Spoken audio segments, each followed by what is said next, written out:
على رسوله الكريم أما بعد فأعوذ بالله من الشيطان الرجيم بسم الله الرحمن الرحيم لقد من الله المؤمنين إذ بعث فيهم رسولا من أنفسهم يتلو عليهم آياته ويزكيهم ويعلمهم الكتاب والحكمة وإن كانوا من قبل لفي ضلال مبين.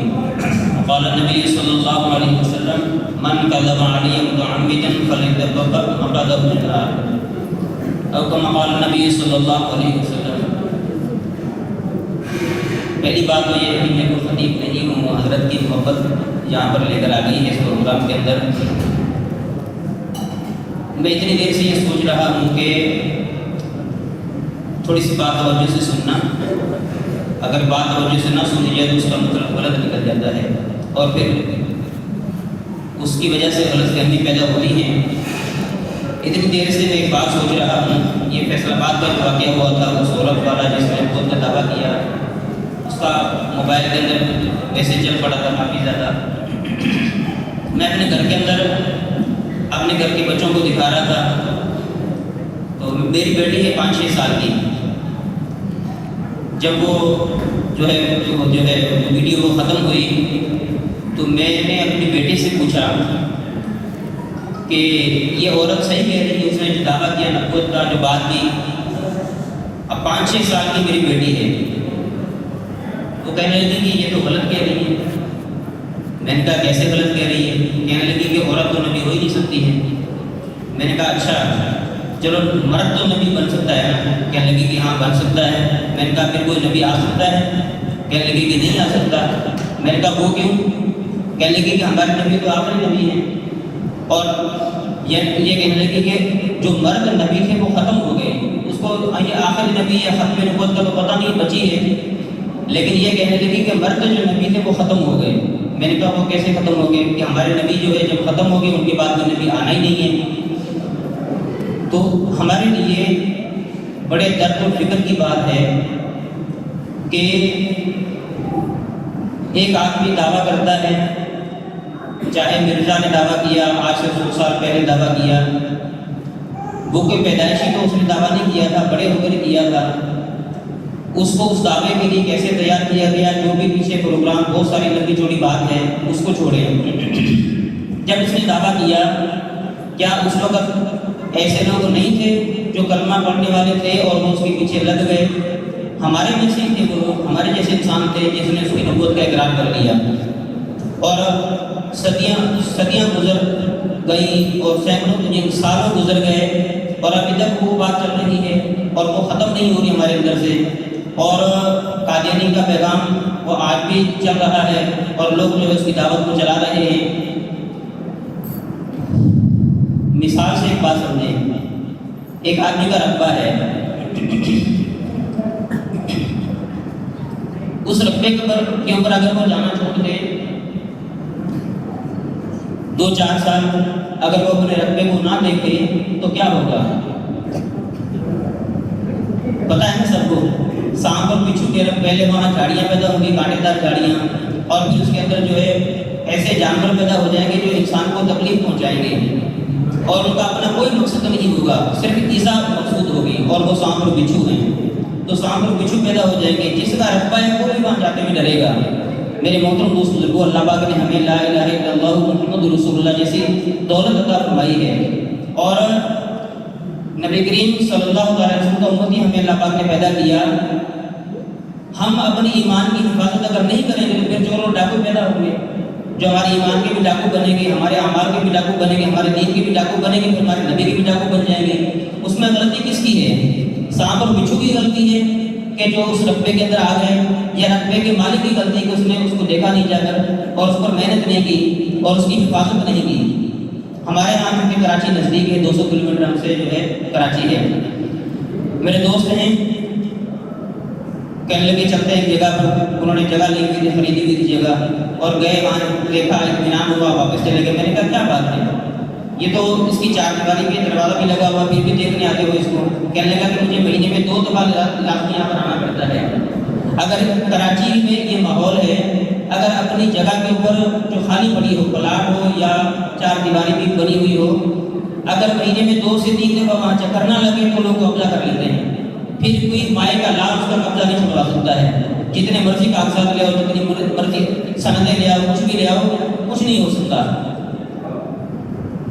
میرے محترم دوست بزرگوں، اگر ہم اپنی زندگی کے اندر نبی کریم صلی اللہ علیہ وسلم کی محبت کو پیدا نہیں کریں گے جو ہمارے ایمان کا حصہ ہے، اور جس محبت کے بغیر ہمارا ایمان قابل نہیں ہو سکتا ہے، تو پھر چور اور ڈاکو کا کیا قصور ہے؟ پھر مرزا قادیانی کا یا آج کے قادیانی کا کیا قصور ہے؟ سب سے پہلے اپنے گریبان میں دیکھنا چاہیے. دوسرے کو گالی دینے سے پہلے اپنے آپ کو دیکھنا چاہیے کہ میری کیا غلطی ہے اور میری کیا کمی ہے، میرا کیا قصور ہے. آج کا مسلمان بیچارہ نماز کے لیے تیار نہیں ہے، تو نبی کریم صلی اللہ علیہ وسلم کو نبی ماننا اور آپ کی زندگی کو اختیار کرنا، اور پھر ایسے مسلمان سے کیا توقع کی جا سکتی ہے؟ کچھ بھی ہو سکتا ہے. اس لیے میرے محترم دوستوں کو مولانا نے حکم دیا تھا کہ کوئی ایک غریب بھی ختم نبوت پر عرض کر دینا. تو ایک سادہ سی بات ہے ایک ذہن کے اندر آ گئی. نبی کریم صلی اللہ علیہ وسلم ارشاد فرمایا من کذب علیہ متعمدا فلیتبوأ مقعدہ من النار، کہ جس نے میرے متعلق کوئی ایک بھی جھوٹ بولا، من کذب علیہ متعمدا، جان بوجھ کر، ایک تو غلطی سے کوئی ہو گیا کوئی بات نہیں ہے، جان بوجھ کر کوئی جھوٹ بولا میری ذات کے متعلق، میری حدیث کے متعلق، میرے اخبار کے متعلق، میرے ارشاد کے متعلق، فَلْيَتَبَوَّأْ مَقْعَدَهُ مِنَ النَّارِ، وہ اپنا ٹھکانہ جہنم میں بنا لیں. جو میرے نبی کی الفاظ کو غلط نقل کرے، یا میرے نبی نے جو الفاظ بیان نہیں فرمائے ہیں، ارشاد نہیں فرمائے ہیں، اپنی طرف سے کوئی میرے نبی کی ایک حدیث بنا کر پیش کرتا ہے، وہ جہنم کے اندر جائے گا. تو جو برا نبی بن جائے اس کا کہاں ٹھکانہ ہوگا؟ جو نبی بن جائے اس کا ٹھکانہ کہاں ہوگا؟ ایک مسلمان اس کو سمجھتا نہیں ہے. اور میرے محترم دوست بزرگوں، ختم نبوت کے موضوع پر سینکڑوں اکابرین قربان ہوئے ہیں اور امت کے ہیرے اس پر قربان ہوئے ہیں. اس کی میں ابھی بیٹھا ہوا سوچ رہا تھا کہ اس کی ضرورت کیوں پڑتی، جبکہ ہمارے 5 سال کے بچے کو بھی پتا ہو کہ ہمارے نبی آخری نبی ہے، کوئی عورت بھی نبی نہیں بن سکتی، کوئی مرد بھی نبی نہیں بن سکتا. تو میری ان چیزوں کی ہمیں کیا ضرورت پڑے؟ میرے محترم دوستوں کو ہمیں اس بات کی ضرورت ہے، اس پر آنے کی ضرورت ہے کہ سارے کے سارے مسلمان اس کا تہیہ کریں. ایک پیغام میں عرض کرنا چاہتا تھا جو مولانا نے فرمایا، ختم نبوت کس کو کہتے ہیں؟ اگر ہمیں یہ مفہوم سمجھ میں آ جائے تو انشاءاللہ پھر کوئی نبی جتنے مرضی دعوے کرتے رہیں اور جتنے بھی آتے رہیں، جتنے دلائل بھی دیتے رہیں، اس کی ہمیں ضرورت نہیں پڑے گی اس کے خلاف کچھ بھی کرنے کی. جب کوئی اس پر آئے گا ہی نہیں، اس کی بات کو مانے گا ہی نہیں، تو پھر جو ہے کسی چیز کی ضرورت نہیں پڑے گی. سب سے پہلی بات یہ ہے کہ ہمیں ختم نبوت کے مفہوم کو سمجھنا ہے کہ ختم نبوت ہے کیا چیز ہے. اس کو سمجھنے کے لیے 2 باتیں مثال کے طور پر عرض کرتا ہوں. ایمان، ہم ایمان والے ہیں، اس کی دلیل کیا ہے، اس کا مفہوم کیا ہے؟ ہم اللہ پاک کو اپنا رب مانتے ہیں اور کسی کو نہیں مانتے ہیں، یہ ایمان ہے. اور ہم مسلمان ہیں، اس کی دلیل کیا ہے، اس کی نشانی کیا ہے؟ ہم نماز پڑھتے ہیں، یہ اس کی نشانی ہے مسلمان کی. ہم ختم نبوت ہمارے ایمان کا حصہ ہے، ختم نبوت کو مانے بغیر ہمارے ایمان مکمل نہیں ہے. تو ختم نبوت کی کیا دلیل ہے، اس کی کیا نشانی ہے، کیا پہچان ہے؟ میرے محترم دوست بزرگوں، ختم نبوت کی پہچان نبی کریم صلی اللہ علیہ وسلم نے جو ارشاد فرمایا، فَلْيُبَلِّغِ شَاهِدٌ مِنْكُمُ الْغَائِبَ، کہ شاہدین غائبین تک بات کو پہنچا دیں. یہ ختم نبوت کی نشانی ہے. جو اس کام پر ہے وہ ختم نبوت کو مانتا ہے، جو اس کام پر نہیں ہے وہ چاہے جتنی مرضی باتیں کرتا رہے. میرے محترم دوست بزرگوں، اللہ پاک ہمیں اس بات کو سمجھنے کی توفیق عطا فرمائے. جو ختم نبوت کے کام پر آئے گا اس کو سامنے لاکھوں نبی آ جائیں، وہ کسی کو نہیں مانے گا. اور اگر ختم نبوت کے کام پر مسلمان نہیں ہوگا، میرے محترم دوستوں کو ایک عورت بھی دعویٰ کرتے گی، کوئی بھی دعویٰ کر دے گا، کوئی کانا دجال بھی دعویٰ کر دے گا، اس کو بھی لوگ مان لیں گے. تو نیت کرتے ہیں سارے اس کی انشاءاللہ کہ ختم نبوت کی ذمہ داری جو نبی کریم صلی اللہ علیہ وسلم خاتم النبیین ہے، نبی کسی کو آنا نہیں ہے.